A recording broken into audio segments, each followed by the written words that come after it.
In this episode, we are joined by one of Nudgee's longest serving and most beloved staff members. He's been associated with Nudgee for 51 years, that's 5 decades, dating back to 1975 when he started here as a student. He's held numerous roles, including academic staff member, house dean, but most well known for his time as the director of track and field. He has more passion and love for Nudgee than just about anyone. It is the one and only Peter Kropp. Now, Peter, when I was here at Nudgee, you were the house dean of Tierney, and one thing you were very well known for at the time, and I believe is still a case today, is being extremely passionate when you're announcing the track and field team at the assemblies. Why is that? Why is that? It probably, I don't know if I know what you mean by passionate, but I think I know what you're driving at. Okay, I'll get to there. Yeah. You're renowned for always shedding a tear as you're announcing the names. It may have from time to time occurred, yes. But I suppose I'm passionate, but I honestly believe sometimes because I was so stuffed. I was just fatigued. When I'm fatigued, get emotional. But it's also when I suppose anything that's kind of got meaning for me, particularly it might be I see someone struggle and come good, or see even if I see something beautiful, I'm known for getting emotional, I suppose. I think it's something I got from my dad. But I used to have so much enjoyment of presenting the team because they were drawn from all over the school. Every kid sitting there probably knew one of the kids who had been presented. It's a big team. And often I'd be reflecting on someone's story who I was presenting, and thinking of how far they've come. So I suppose that used to be kind of a highlight, and also somewhat of a concern probably for me and for everyone sitting there having to watch it. But and you still announce the teams today? For no, track and field? I don't. I'm not director anymore. So 2019 was my last year. Yep. And I'm very happy to hand the reins over to 2 young old boys. Firstly, Jack Darms, who was in the team in, I think, for 4 years through the zeros, whatever they are.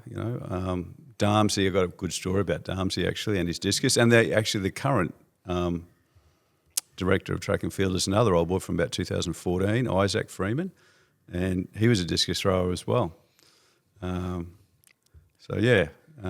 got a discus story which I'll tell you in a second. But, okay. But what is it in a track and field? We talk a lot about academics here at Nudgee. We talk a lot about rugby. We talk about I'm passionate about swimming, but the track and field program has got an amazing history at this school too. Obviously, the field is, I remember when I first came here in '96, what was happening down on that oval was, world class. But it still is a world class facility, right? Oh yeah, it's a terrific track and resource for us to have. But I still remember lying on the grass on the last afternoon before the tractors were going to move in, down on Hendry. In what, 90? In 90, probably 95 or 6. In 1995, we had GPS on grass, it was called. And it was the first time in GPS history. And actually track and field is the only sport since 1918 which has always held its championship or a premiership. So that's something special about track in GPS. So it's the only time that a championship has been held outside of a neutral venue, and it was 95 on grass, and old boy Danny Dalton from the Drought Breaker rugby team in 1986, he was head of staff on ground staff, and he had it like a billiard table down there. And then with the advent of the games coming, we thought, there's a chance maybe we might get a track. And Jerry Gardner, Mike Senior, Dave Ginther, who's now CEO of Queensland Athletics, and myself, we pushed and the parent support group, pushed for this track and got funding, and it's pretty cool. Amazing. It's still a blue track, right? Still a blue track. Yeah, everyone thought the Ducks were going to dive into it. Do they? No, I was going to say they poo on it, that's for sure. Gigantic deposits. But amazing time. So the track came in 95.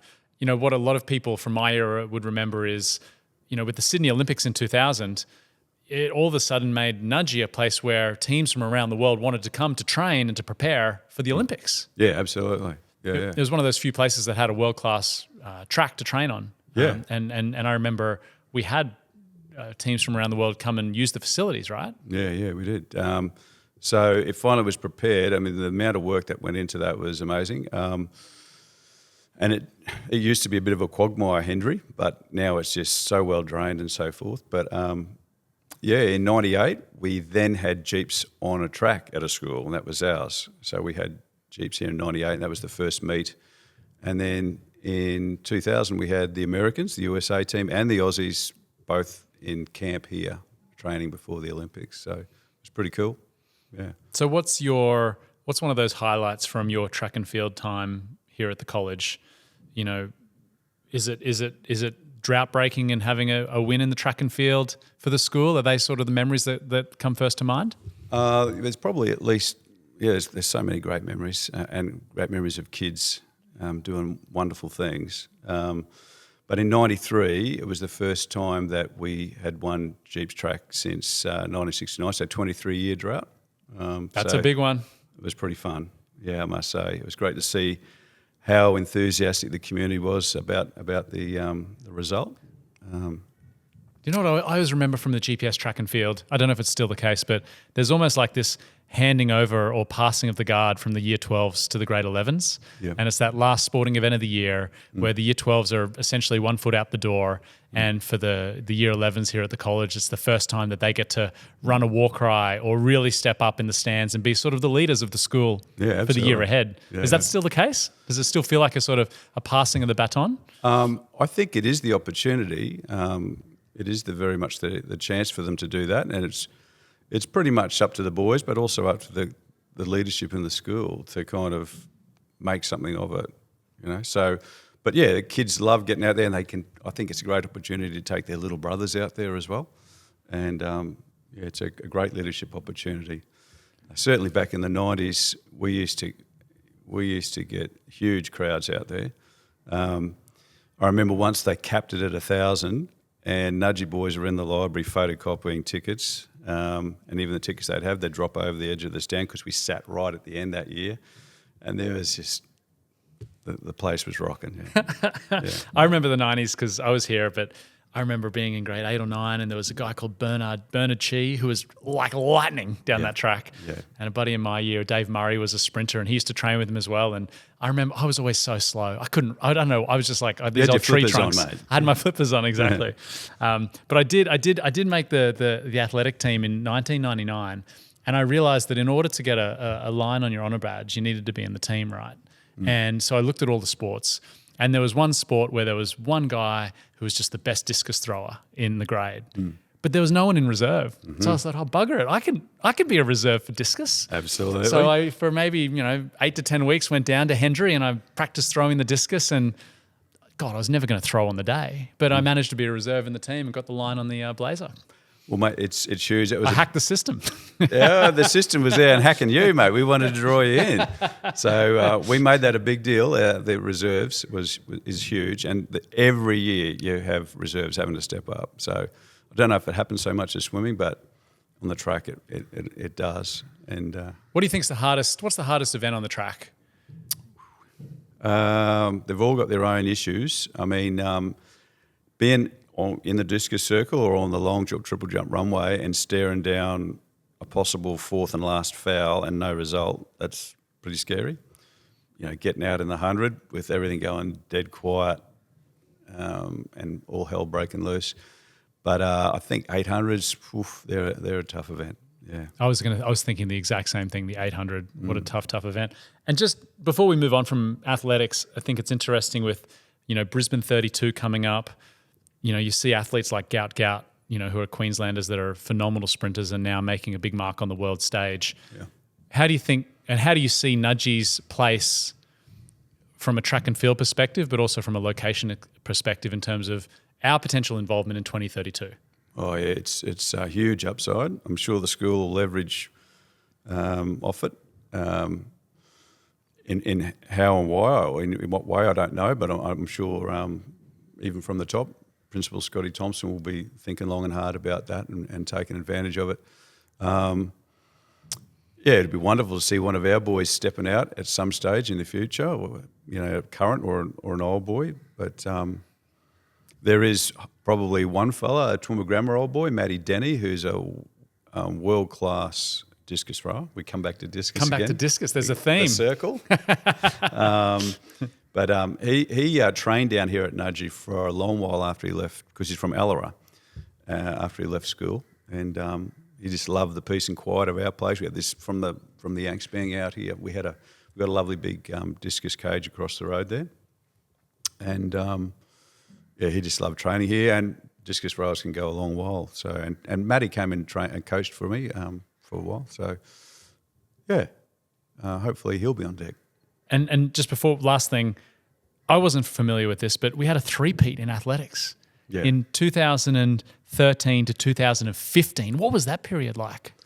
It was terrific. And when I say a three-peat, I assume it's 3 years in a row we won the GPS title for the athletics. That's it, yeah. So I like my history, but I used to look back, of course, through the premierships the championships that Nudgee had won on the track. And we'd had a couple of doubles, but we'd never had a three in a row. And it was always something I thought it'd be great for the boys to have a crack at, and myself and our coaches. And I called it I remember sitting in a parent support group meeting saying, I think we're a chance of three in a row here. And it was great to pull it off. Pivotal in that was a fella called Shem James. I mean, it's not pivotal because you need such a depth of team to do that kind of thing. But having people like the Bernie Chi from '97 that you spoke about, they capture the kids' imaginations, those quality of athletes. It's like Gout at Ipswich now, Yep. And I remember, speaking of assemblies, I used to have not only at the odd tier, but I used to have a bit of fun on there. And I introduced the team, I think, when Shem, it might have been the 2013 team, because Shem was 16 then, I think. Was Shem a sprinter? Shem was a jumper. Okay. He could sprint, but primarily long triple high. So he won every long triple high throughout his 5 years. He still has four of the five GPS triple jump records, and the other record's held by another Nudgee guy called Dave Erie. But and he did it on the 98 on the track here when we had That Jeeps name on rings the a bell. track. Yeah, absolutely. Yeah. But when Shem was that year, I was introducing the team.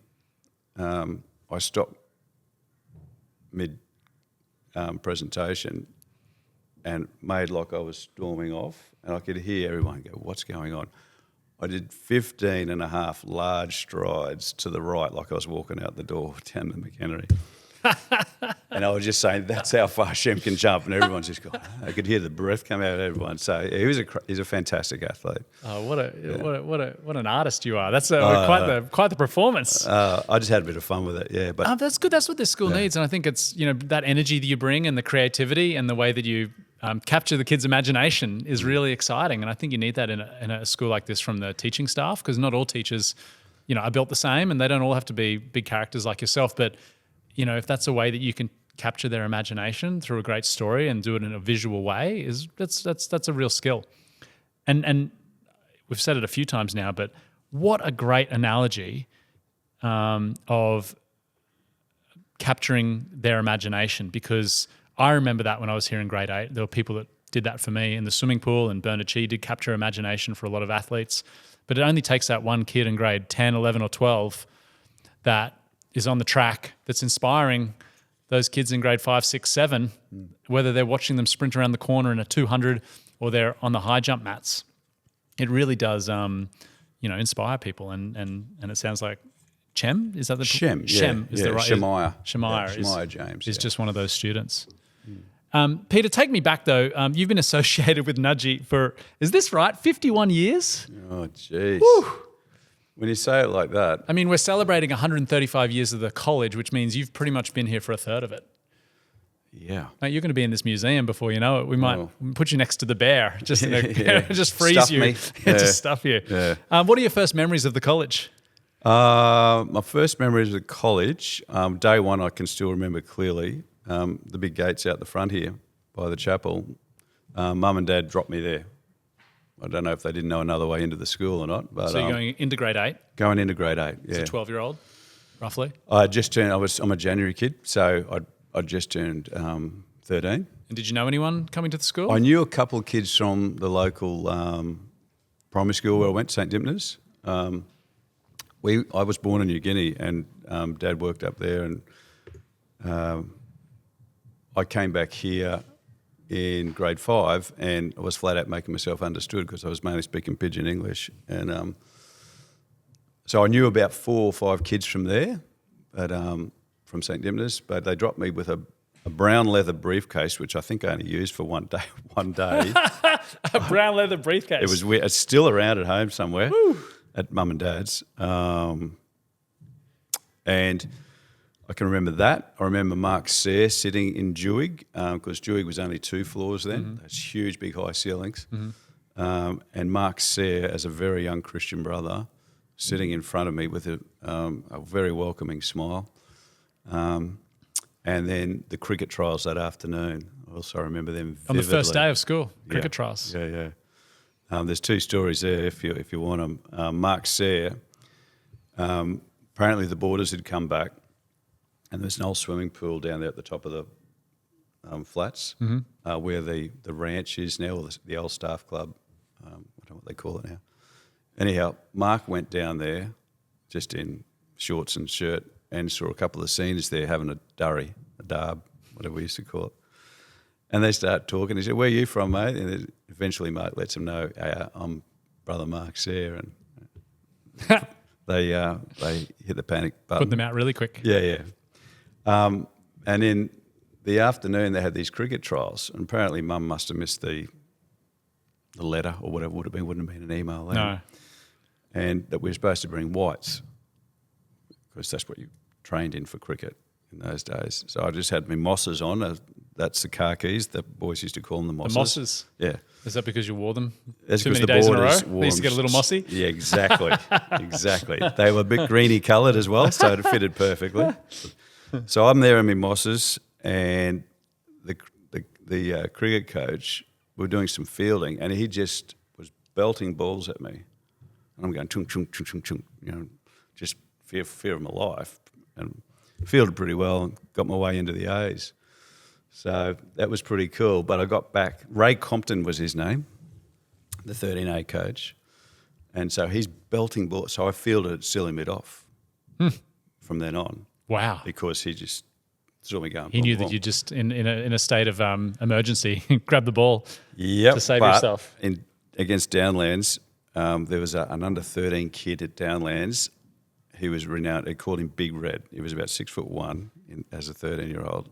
And he came into bat, and he's drilled this thing at me, and it's just got through my hands and hit me in the head, but I'd slowed it down a bit. Yeah. And I've gone, boom, I've put it on like I was dead. Ray thought I was dead. But it was all good. I was back out there later on. Well, what was it like at Nudgee in the 70s when you were at school here? Oh, well, she was a smaller place, obviously. I used the term family because everyone knew everyone. So it was, everyone knew everyone. It's probably only about 600 and something kids, maybe 650 or something. And, of course, because we're so small, we used to get pizzled in sport. So whenever we had some successes, it was fantastic. Oh, is that right? Oh, yeah. Yeah, we used to get pizzled. Wow. Yeah. Well, firstly, I've never used the word pizzle, so thank you for introducing me to that one. Right. You're welcome. But I'm assuming that means you didn't do very well in sport. No, we didn't do too flash. No, not at all. Wow. Yeah. Okay, so that was your time here at the school in the 70s, but then you started teaching at Nudgee 1985? 84, 85? Does that sound right? 85, yeah, 85. And so tell me about your journey as a teacher here at the school. I had a posting to Redcliffe High School, as it turned out, and I was all set to go there. And brother Steve McLaughlin, who was acting principal, rang me up and said, "Would you like a job at Nudgee?" And I've gone, "Well, do I have to prove myself in the state system?" And yeah, I'll have a job at Nudgee. So how's that for a sliding door moment, though? Yeah, because you could have, found yourself in Redcliffe. Yeah, and instead you sort of made the decision. Sounds like it was a tough one at the time, but not really a tough one to come here instead. Yeah, that's right. So, no, I'm obviously so glad I did. I got a feeling Johnny McDonald might have been behind the push to get me here. So he was the fella who was head of track and field here, and I started doing a bit of coaching for. But he was, when I was at school, he ran cross country and track and field. He was only a young fella doing that. Tried to get into the brothers, I think. No, I think he was thinking about doing that, and it didn't happen. Anyhow, then he ran the track and field here through the 80s, so like from like 85. Actually, I think from 84 he did until 89. Got it. And so I think he was pretty much responsible for me getting a teaching role. And walking in here day one, and I still remember there was a admin block beside Wilkes. Yep. Yeah, that was the office down there. Yeah, that was the office. Yeah. Yeah. So upstairs was staff lounge. Mm-hmm. So I remember walking day one up the staff lounge, thinking, "What am I doing?" As in, you're out of your league, or out of my league? I'm going to these. Here's the teachers. Now I'm going to be working with them, and so they were so welcoming. It was fantastic to get to know and work with guys like Jack Wagner, who's a legend. Oh, he's getting emotional. You can't, if you're listening, we've already got him. Kroppy's thinking about old mates from the back in the day, and yeah, the tears are welling. Why are you so emotional about Wagner? I don't know. I didn't know that was. See, these things come out of left field. You just reflect on Wag. He did so much for the place. He started a subject here called AES. It was amazing. Yeah, I don't know if you ever did that. I didn't do it, but Australian Environmental Studies. Yeah, Australian Environmental Studies. Did the golf course down there, the commando course. He did a whole lot of stuff. Yeah, long-term staff member, and yeah. But what sort of memories are coming up or feelings? Wag's commitment to the place, I think. You think of hard workers who've been through here. And Wag was one of them. He's a character. God, he was a character. But the kind of above and beyond things he'd do. For instance, he'd run in holiday times. He'd run these Australian adventurers. He had an adventurers club. Mm-hmm. So mainly kids who were doing AS, but they're open to other kids too, where they'd rock bottom price trips around Australia to national parks and different places. It was all based around national parks mainly. So those kind of things that he did were just amazing. He was a character. Yeah. Okay, he wasn't a saint. But he was big time down at Brothers Rugby Club. Yeah. But he's just such a wonderful fella and was just so committed to that kind of thing. He actually, during that time when we won that three-peat, he current staff member Nick Toohey, who was an old boy, and Paul Schomburg and I coached him, and his mum Maureen came on staff and was my offsider with track and field. But Wag ran a couple of trips just for adults down to Tasmania just to raise money for track. Oh wow! Yeah, what a guy! Yeah. So he in 1991, which is 100 years old, the school was that year. Wag organised this big trip around Australia. So he took some school time, and I think it was about 4 weeks all up this trip, and it went everywhere around Australia. That's amazing. Yeah, for students and some parents. Yeah, wow. Yeah. So. What a guy! I can only imagine from 80s, 90s, and then on. You've met some amazing and worked with some amazing people here. You did mention AES, and one thing that I wanted to bring up was I believe you were responsible for bringing in the 90s health education as a subject. Yes, that's and, true. Yeah. And I just want to say thank you. You're welcome. Because I remember being in grade 10 and I desperately wanted to get out of doing geography, history and science. Right. And for some crazy reason, they allowed me to do HPE and also health education for my year 11s and 12s. Yeah. And you saved me. Honestly, I found something that I was passionate about and I really enjoyed. Yeah. And if it wasn't for health ed, I don't know how I would have, Well, it got was by. a social science, wasn't it, in a way, but it was also a science. So it was a fun subject. Yeah. It was meant for people going into the kind of medical fields, Wes, but I used it as a way to spend more time studying the body and health and how muscles work and the human system or the body.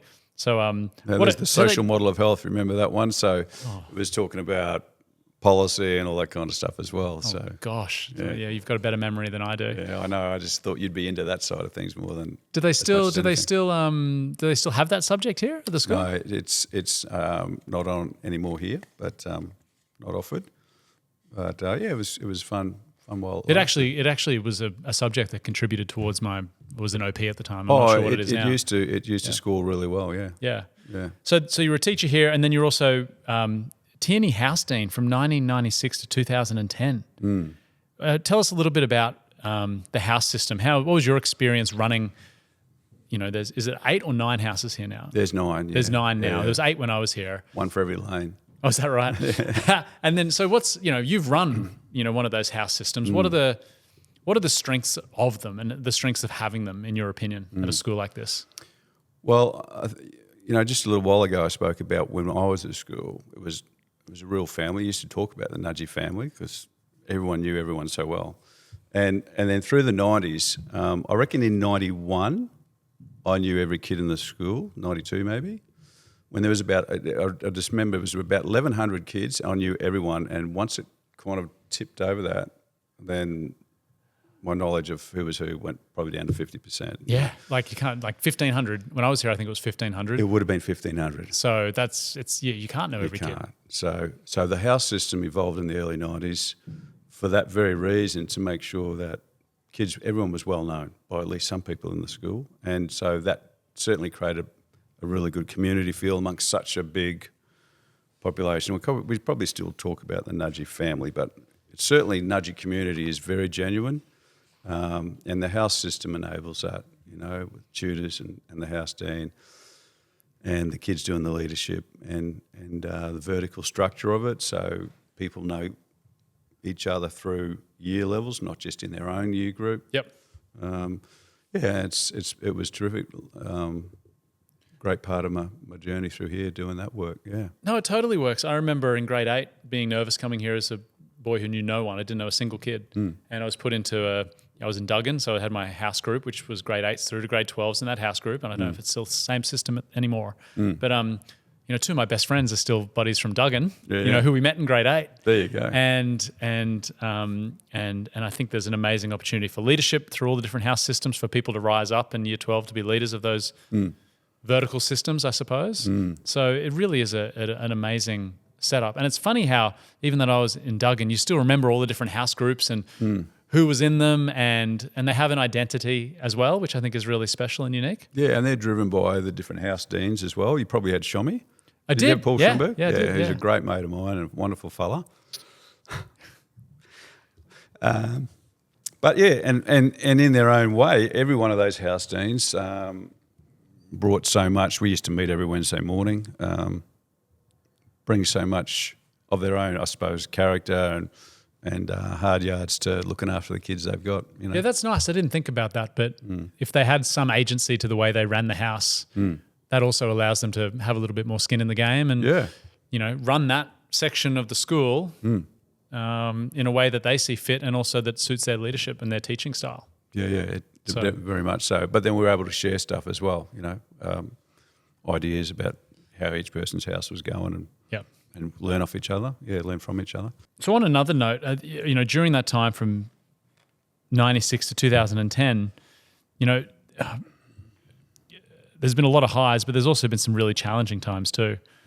I'm just looking through some notes here, and 2001 was a particularly tough time with the meningococcal what would you call it, case or outbreak here? How would you describe, and for those that, and I'd rather hear the story from you, but we did lose some students, and one of them, I believe, was in the Tierney house from meningococcal. Yeah. Well, press being press, probably at the time, I'm not really sure how much it was called an outbreak, but I think to some extent there was that. Certainly there was a big response from Queensland Health. Mike Senior, great mate of mine. He too is such a hard worker, but he led the school through that, and that was tough. We lost two lads. One was Daniel Laity, who was in McKenna House. He was only in grade 8. I think he was parents' only child. And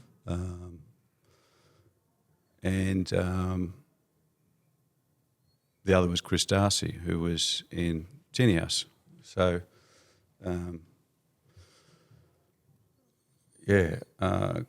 Chris's dad, Tony, was a fantastic rugby player, was a Wallaby. When I was in grade 8, he was out on packing down the front row out here. Really? On Ross, and then Tony and his family moved to Nudgee for a little while. So I remember Chris and his brothers. Chris was the oldest of 4 kids, and I remember, I think it was Anthony running around in nappies when they were here. So I moved forward to 2001, and Chris was at school, and he'd just made the Queensland schoolboys team. And you'll probably remember there was the old tennis courts up near Wilkes Oval there, which they made kind of into a car park. And the Tierney and McKenna house down the old English Village was just beside there. And I was talking to Chris on the Tuesday before Eka. So it's August. There's a cool westerly coming through. You could smell the biscuit factory from Arnott's down there. And Chris's blonde hair, fro, just willowing in that breeze. And he looked such a picture of health. And so happy about making this Queensland schoolboys team. And the next day was Eka Wednesday, and he rang his mum, Kath, to come and pick him up from the Toombul cinema. Of course, he had a headache and wasn't feeling well. And Mike Senior and I saw him in intensive care and life support the next day. So it was a hell of a shock. That's shocking. Shocking. I can't imagine what it would have been like for his family and friends, but also for you and the people who are looking after him at school, and acquaintances and carers and friends as well. The school, it was an amazingly spiritual, I bet, time. Yeah. Tony, his dad, was not long over. He was over in Ireland to coach rugby over there, and had to bolt back. And so there was vigils of prayer going on. And it's such a tough topic, I'm sure, for you to go back and reflect on, and I'm sure it's one that you'll never forget. And I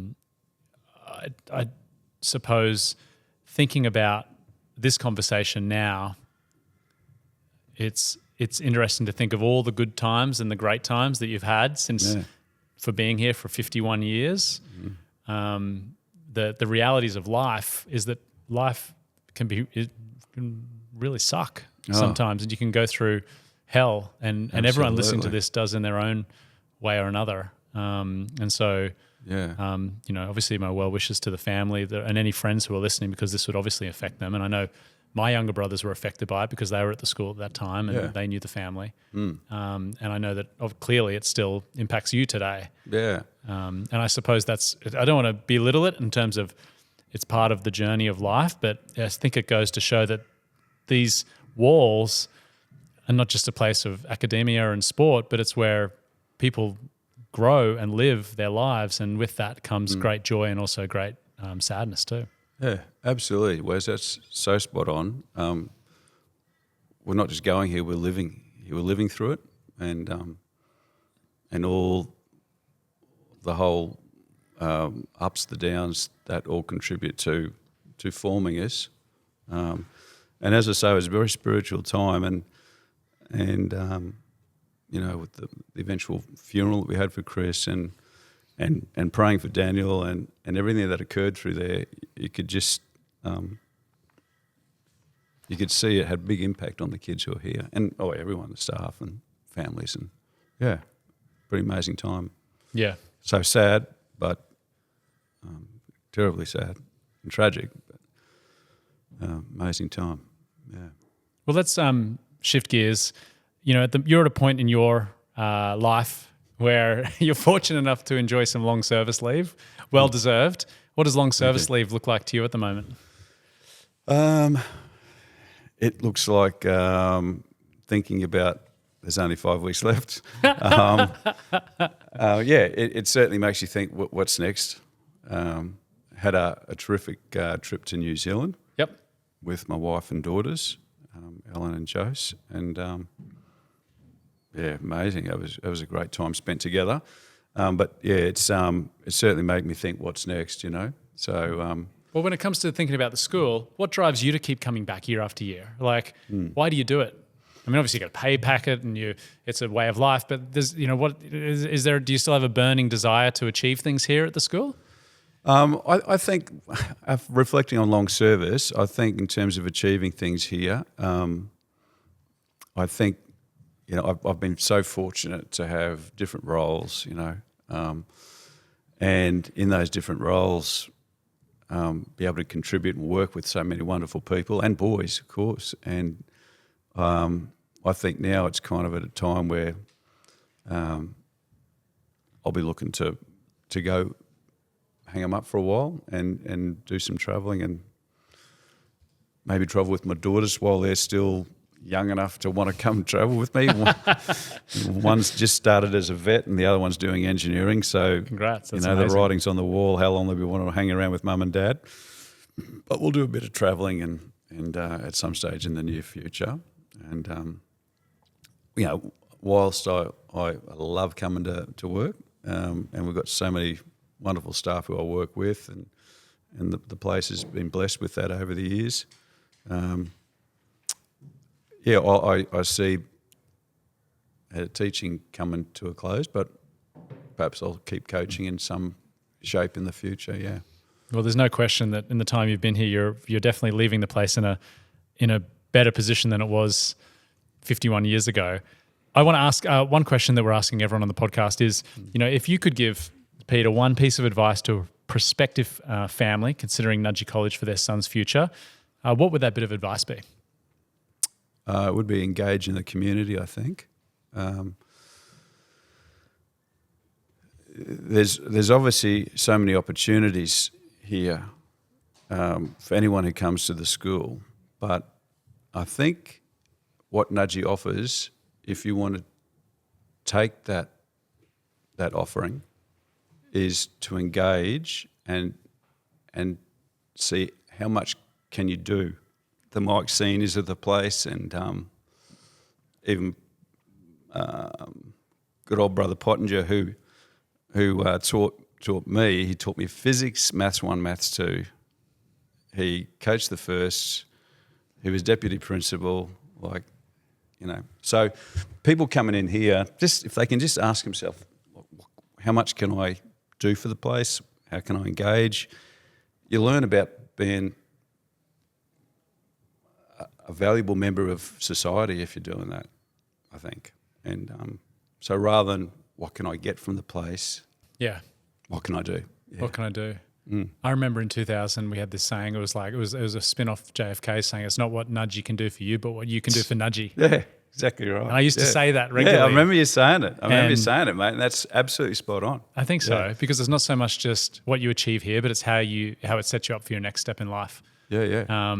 And look, to be honest, I was trying to find a discus analysis to go full circle right. to bring us back, and I couldn't find it. Yeah. But look, we've talked about some amazing stuff today, Peter, and we've been on a journey, an emotional one. We've talked about some really great times. We've talked about some really tough times as well. But I just want to say thank you for sitting down to talk. We could talk for hours. I love the idea that you mentioned this notion of students being able to capture the imagination of other students here at the school. And I think that's something really special about this place, whether it's in the classroom or on the track and field track. So thank you for all your hard work. You were here when I was here, and you're still here today.